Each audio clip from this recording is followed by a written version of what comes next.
KG school এবং high স্কুলের আজকে বার্ষিক পুরস্কার বিতরণ সভা। আজকে অনুষ্ঠানের সম্মানিত সভাপতি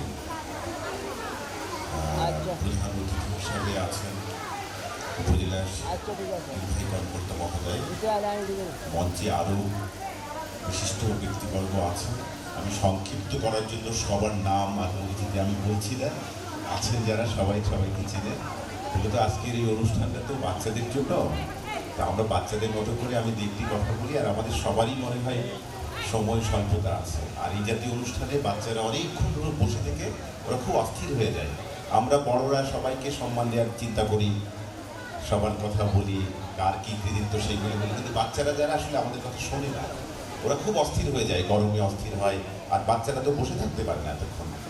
তা আমি এই অনুষ্ঠান আয়োজনের জন্য বিদ্যালয় কর্তৃপক্ষকে ধন্যবাদ জানাই। বিশেষ করে আমাকে আমন্ত্রণ জানানোর জন্য আমি তাদের প্রতি কৃতজ্ঞ। আর যে শিক্ষার্থীরা নানা ধরনের পুরস্কার নেবে তাদের জন্য শুভকামনা থাকবে আমাদের।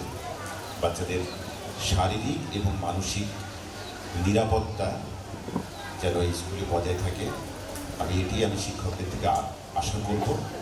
সরকারি স্কুলের সরকার কর্তৃক যেই কারিকুলাম সেটি যেন এখানে মেনে চলা হয়। সাধারণভাবে কেজি স্কুলগুলিতে নিজেরা মন করা একটি কারিকুলাম তৈরি করে তারা বাচ্চাদের উপরে অনেকটা চাপিয়ে দেয়। এই ইম্পোজিং ব্যাপারটা যেন না থাকে, কারণ সরকার কর্তৃক নির্ধারিত যে কারিকুলামটা সেটি কিন্তু আমাদের দেশের শিশুদের জন্য তাদের শারীরিক, মানসিক, দৈহিক, আমাদের ভৌগোলিক সব কিছু মিলিয়ে এই চিন্তাগুলি করে তাদের এই কারিকুলামটা তৈরি করা হয়েছে।